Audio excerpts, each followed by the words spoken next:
출애굽기 39장. 그들은 청색실과 자주색실과 홍색실로 성소에서 예배드릴 때에 입는 옷을 정교하게 짜서 만들었다. 그들은 이렇게 주님께서 모세에게 명하신 대로 아론이 입을 거룩한 옷을 만들었다. 금실과 청색실과 자주색실과 홍색실과 가늘게꽃 모시실로 에봇을 만들었다. 금을 얇게 두들겨 가지고 오려내어서 실을 만들고 청색실과 자주색실과 홍색실과 가는 모시실을 섞어가며 정교하게 감을 짰다. 에봇의 양쪽에 멜빵을 만들어서 에봇을 입을 때에 멜빵을 조여서 조정하게 하였다. 에봇 위에 띌 허리띠는 에봇을 짤 때와 같은 방법으로 금실과 청색실과 자주색실과 홍색실과 가늘게꽃 모시실로 짜서 에봇과 한데 이어 붙였다. 이것은 모두 주님께서 모세에게 명하신 대로 한 것이다. 홍옥수 2개를 깎아서 금태에 물리고 인장 반지를 새기듯이 그 위에 이스라엘의 아들들의 이름을 새겨 넣었다.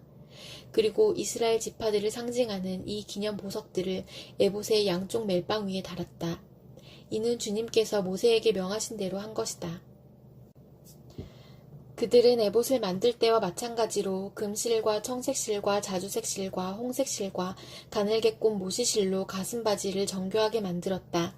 그것은 2겹으로 겹쳐서 네모나게 만든 것으로 길이가 1뼘이요 너비가 1뼘인 가슴바지이다. 거기에 보석을 4줄 물렸다. 첫째 줄에는 홍보석과 황옥과 취옥을 받고 둘째 줄에는 녹주석과 청옥과 백수정을 받고 셋째 줄에는 풍신자석과 만호와 자수정을 받고 넷째 줄에는 녹주석과 얼룩만호와 벽옥을 받고 이 보석들을 모두 금태에 물렸다.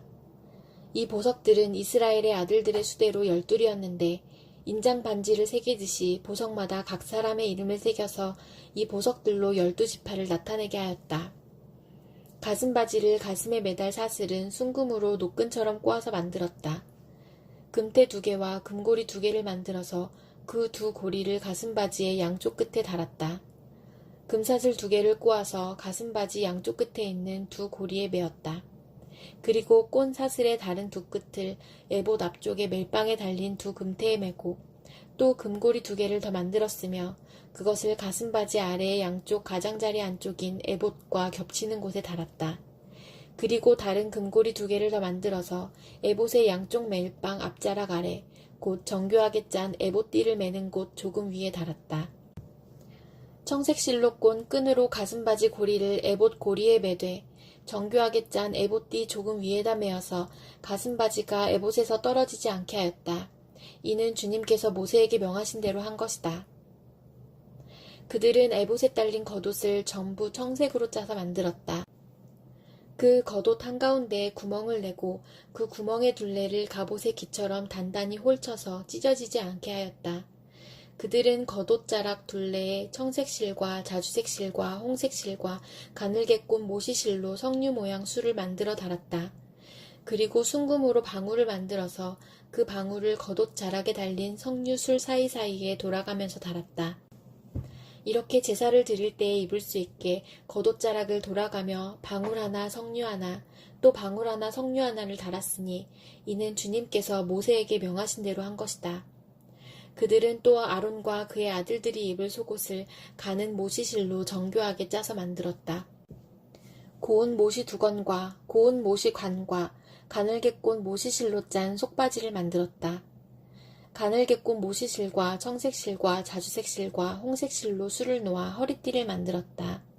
이 모든 것은 주님께서 모세에게 명하신 대로 한 것이다.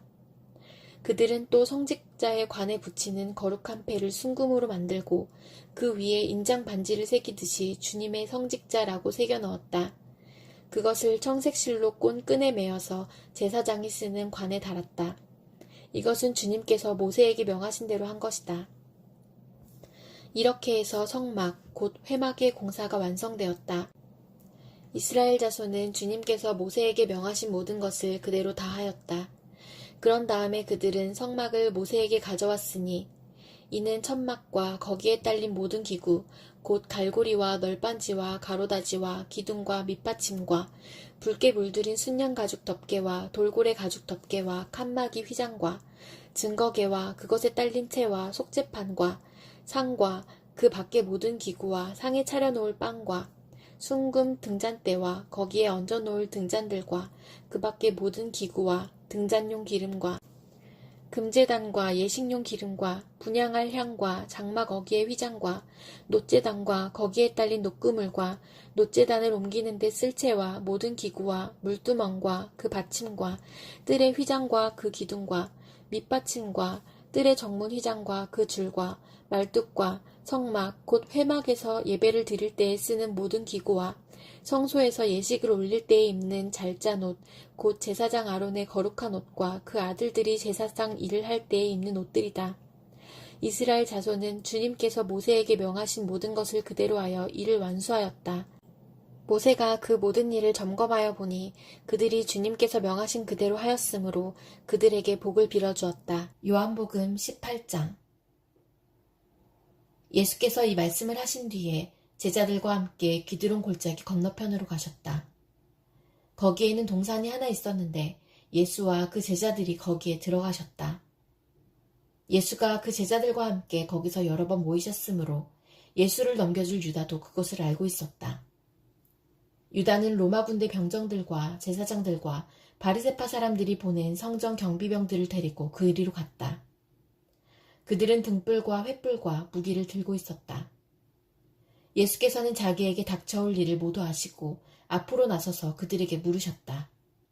너희는 누구를 찾느냐? 그들이 대답하였다. 나사렛 사람 예수요. 예수께서 그들에게 말씀하셨다. 내가 그 사람이다. 예수를 넘겨줄 유다도 그들과 함께 서 있었다. 예수께서 그들에게 내가 그 사람이다 하고 말씀하시니 그들은 뒤로 물러나서 땅에 쓰러졌다. 다시 예수께서 그들에게 물으셨다. 너희는 누구를 찾느냐? 그들이 대답하였다. 나사렛 사람 예수요. 예수께서 말씀하셨다. 내가 그 사람이라고 너희에게 이미 말하였다. 너희가 나를 찾거든 이 사람들은 물러가게 하여라. 이렇게 말씀하신 것은 예수께서 전에 아버지께서 나에게 주신 사람을 나는 한 사람도 잃지 않았습니다 하신 그 말씀을 이루게 하시려는 것이었다. 시몬 베드로가 칼을 가지고 있었는데 그는 그것을 빼어 대제사장의 종을 쳐서 오른쪽 귀를 잘라버렸다. 그 종의 이름은 말고였다. 그때에 예수께서 베드로에게 말씀하셨다. 그 칼을 칼집에 꽂아라. 아버지께서 나에게 주신 이 잔을 내가 어찌 마시지 않겠느냐. 로마 군대 병정들과 그 부대장과 유대 사람들의 성전 경비병들이 예수를 잡아 묶어서 먼저 안나스에게로 끌고 갔다. 안나스는 그 해의 대제사장인 가야바의 장인인데 가야바는 한 사람이 온 백성을 위하여 죽는 것이 유익하다고 유대 사람에게 조언한 사람이다. 시몬 베드로와 또 다른 제자 한 사람이 예수를 따라갔다. 그 제자는 대제사장과 잘 아는 사이라서 예수를 따라 대제사장의 집 안뜰에까지 들어갔다. 그러나 베드로는 대문 밖에 서 있었다. 그런데 대제사장과 잘 아는 사이인 그 다른 제자가 나와서 문지기 하녀에게 말하고 베드로를 데리고 들어갔다. 그때의 문지기 하녀가 베드로에게 말하였다. 당신도 이 사람의 제자 가운데 한 사람이지요? 베드로는 아니요 하고 대답하였다. 날이 추워서 종들과 경비병들이 숯불을 피워놓고 서서 불을 쬐고 있는데 베드로도 그들과 함께 서서 불을 쬐고 있었다. 대제사장은 예수께 그의 제자들과 그의 가르침에 관하여 물었다. 예수께서 대답하셨다. 나는 드러내놓고 세상에 말하였소. 나는 언제나 모든 유대 사람이 모이는 회당과 성전에서 가르쳤으며 아무것도 숨어서 말한 것이 없소. 그런데 어찌하여 나에게 묻소. 내가 무슨 말을 하였는지를 들은 사람들에게 물어보시오. 내가 말한 것을 그들이 알고 있소. 예수께서 이렇게 말씀하시니 경비병 한 사람이 곁에 서 있다가 대제사장에게 그게 무슨 대답이냐 하면서 손바닥으로 예수를 때렸다. 예수께서 그 사람에게 말씀하셨다. 내가 한 말이 잘못이 있으면 잘못되었다는 증거를 대시오. 그러나 내가 한 말이 옳다면 어찌하여 나를 때리시오. 안나스는 예수를 묶은 그대로 대제사장 가야바에게로 보냈다. 시몬 베드로는 서서 불을 쬐고 있었다. 사람들이 그에게 물었다.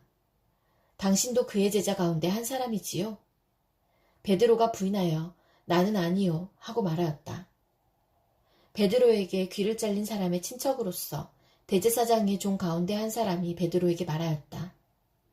당신이 동산에서 그와 함께 있는 것을 내가 보았는데 그러시오. 베드로가 다시 부인하였다.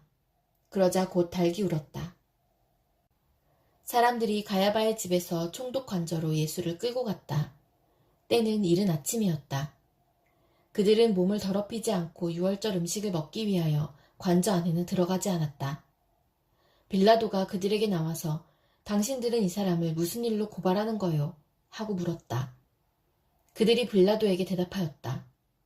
이 사람이 악한 일을 하는 사람이 아니라면 우리가 총독님께 넘기지 않았을 것입니다. 빌라도가 그들에게 말하였다. 그를 데리고 가서 당신들의 법대로 재판하시오. 유대 사람들이 우리는 사람을 죽일 권한이 없습니다. 하고 대답하였다. 이렇게 하여 예수께서 자기가 어떠한 죽음으로 죽을 것인가를 암시하여 주신 말씀이 이루어졌다. 빌라도가 다시 관저 안으로 들어가 예수를 불러내서 물었다. 당신이 유대 사람들의 왕이요? 예수께서 대답하셨다. 당신이 하는 그 말은 당신의 생각에서 나온 말이요? 그렇지 않으면 나에 관하여 다른 사람들이 말하여 준 것이요. 빌라도가 말하였다. 내가 유대 사람이란 말이요? 당신의 동족과 대제사장들이 당신을 나에게 넘겨주었소. 당신은 무슨 일을 하였소? 예수께서 대답하셨다. 내 나라는 이 세상에 속한 것이 아니요. 나의 나라가 세상에 속한 것이라면 나의 부하들이 싸워서 나를 유대 사람들의 손에 넘어가지 않게 하였을 것이요. 그러나 사실로 내 나라는 이 세상에 속한 것이 아니요. 빌라도가 예수께 물었다. 그러면 당신은 왕이요? 예수께서 대답하셨다. 당신이 말한 대로 나는 왕이요. 나는 진리를 증언하기 위하여 태어났으며 진리를 증언하기 위하여 세상에 왔소. 진리에 속한 사람은 누구나 내가 하는 말을 듣소. 빌라도가 예수께 진리가 무엇이요? 하고 물었다. 빌라도는 이 말을 하고 다시 유대 사람들에게로 나아와서 말하였다. 나는 그에게서 아무 죄도 찾지 못하였소. 유월절에는 내가 여러분에게 죄수 한 사람을 놓아주는 관례가 있소. 그러니 유대 사람들의 왕을 놓아주는 것이 어떻겠소? 그들은 다시 큰 소리로 그 사람이 아니요 바라바를 놓아주시오 하고 외쳤다. 바라바는 강도였다. 잠언 15장. 부드러운 대답은 분노를 가라앉히지만 거친 말은 화를 돋운다. 지혜로운 사람의 혀는 좋은 지식을 베풀지만 미련한 사람의 입은 어리석은 말만 쏟아낸다. 주님의 눈은 어느 곳에서든지 악한 사람과 선한 사람을 모두 지켜보신다. 따뜻한 말은 생명나무와 같지만 가시돋친 말은 마음을 상하게 한다. 어리석은 사람은 자기 아버지의 훈계를 업신여기지만 명철한 사람은 아버지의 책망을 간직한다. 의인의 집에는 많은 재물이 쌓이나 악인의 소득은 고통을 가져온다. 지혜로운 사람의 입술은 지식을 전파하지만 미련한 사람의 마음에는 그러한 생각이 없다. 악한 사람의 제사는 주님께서 역겨워하시지만 정직한 사람의 기도는 주님께서 기뻐하신다. 악한 사람의 길은 주님께서 싫어하시지만 정의를 따르는 사람은 주님께서 사랑하신다. 옳은 길을 저버리는 사람은 엄한 징계를 받고 책망을 싫어하는 사람은 죽임을 당할 것이다. 죽음과 파멸도 주님 앞에서 드러나거늘 사람의 마음이야 더욱 그러하지 않겠는가. 거만한 사람은 자기를 책망하는 사람을 좋아하지 않으며 지혜 있는 사람을 찾아가지도 않는다. 즐거운 마음은 얼굴을 밝게 하지만 근심하는 마음은 너를 상하게 한다. 명철한 사람의 마음은 지식을 찾지만 미련한 사람의 입은 어리석음을 즐긴다. 고난받는 사람에게는 모든 날이 다 불행한 날이지만 마음이 즐거운 사람에게는 모든 날이 잔칫날이다. 재산이 적어도 주님을 경외하며 사는 것이 재산이 많아서 다투며 사는 것보다 낫다. 서로 사랑하며 채소를 먹고 사는 것이 서로 미워하며 기름진 쇠고기를 먹고 사는 것보다 낫다. 화를 쉽게 내는 사람은 다툼을 일으키지만 성을 더디내는 사람은 싸움을 그치게 한다. 게으른 사람의 길은 가시덤불로 덮여있는 것 같지만 부지런한 사람의 길은 확 트인 큰 길과 같다. 지혜로운 아들은 아버지를 기쁘게 하지만 미련한 아들은 어머니를 업신여긴다. 생각이 모자라는 사람은 미련함을 즐기지만 명철한 사람은 길을 바로 걷는다. 의논 없이 세워진 계획은 실패하지만 조언자들이 많으면 그 계획이 이루어진다. 적절한 대답은 사람을 기쁘게 하니 알맞은 말이 제때에 나오면 참 즐겁다. 슬기로운 사람이 걷는 생명의 길은 위쪽으로 나 있어서 아래로 난 수올길을 벗어난다. 주님은 거만한 사람의 집을 헐어버리시지만 과부가 사는 곳의 경계선은 튼튼히 세워주신다. 악한 사람의 꾀는 주님께서 역겨워하시지만 친절한 사람의 말은 정결한 재물처럼 받으신다. 불이한 이익을 탐내는 사람은 자기 집에 해를 끼치지만 뇌물을 거절하는 사람은 오래 산다. 의인의 마음은 대답할 말을 깊이 생각하지만 악인의 입은 악한 말을 쏟아낸다. 주님은 악인을 멀리하시지만 의인의 기도는 들어주신다. 밝은 사람은 사람을 기쁘게 하고 좋은 소식은 사람을 낫게 한다. 목숨을 살리는 책망에 귀 기울이는 사람은 지혜로운 사람들 사이에 자리를 잡는다. 훈계를 싫어하는 사람은 자기 생명을 가볍게 여기는 사람이지만 책망을 잘 듣는 사람은 지식을 얻는 사람이다. 주님을 경외하라는 것은 지혜가 주는 훈계이다. 겸손하면 영광이 따른다. 빌립보서 2장. 그러므로 그리스도 안에서 여러분에게 무슨 격려나 사랑의 무슨 위로나 성령의 무슨 교제나 무슨 동정심과 자비가 있거든 여러분은 같은 생각을 품고 같은 사랑을 가지고 뜻을 합하여 한마음이 되어서 내 기쁨이 넘치게 해주십시오. 무슨 일을 하든지 경쟁심이나 허영으로 하지 말고 겸손한 마음으로 하고 자기보다 서로 남을 낮게 여기십시오. 또한 여러분은 자기 일만 돌보지 말고 서로 다른 사람들의 일도 돌보아 주십시오. 여러분 안에 이 마음을 품으십시오. 그것은 곧 그리스도 예수의 마음이기도 합니다. 그는 하나님의 모습을 지니셨으나 하나님과 동등함을 당연하게 생각하지 않으시고 오히려 자기를 비워서 종의 모습을 취하시고 사람과 같이 되셨습니다. 그는 사람의 모양으로 나타나셔서 자기를 낮추시고 죽기까지 순종하셨으니 곧 십자가에 죽기까지 하셨습니다. 그러므로 하나님께서는 그를 지극히 높이시고 모든 이름 위에 뛰어난 이름을 그에게 주셨습니다. 그리하여 하늘과 땅 위와 땅 아래에 있는 모든 것들이 예수의 이름 앞에 무릎을 꿇고 모두가 예수 그리스도는 주님이시라고 고백하여 하나님 아버지께 영광을 돌리게 하셨습니다. 그러므로 사랑하는 여러분, 여러분이 언제나 순종한 것처럼 내가 함께 있을 때뿐만 아니라 지금과 같이 내가 없을 때에도 더욱더 순종하여서 두렵고 떨리는 마음으로 자기의 구원을 이루어 나가십시오. 하나님은 여러분 안에서 활동하셔서 여러분으로 하여금 하나님을 기쁘게 해드릴 것을 염원하게 하시고 실천하게 하시는 분입니다. 무슨 일이든지 불평과 시비를 하지 말고 하십시오. 그리하여 여러분은 흠이 없고 순결해져서 구부러지고 뒤틀린 세대 가운데서 하나님의 흠없는 자녀가 되어야 합니다. 그리하면 여러분은 이 세상에서 별과 같이 빛날 것입니다. 생명의 말씀을 굳게 잡으십시오.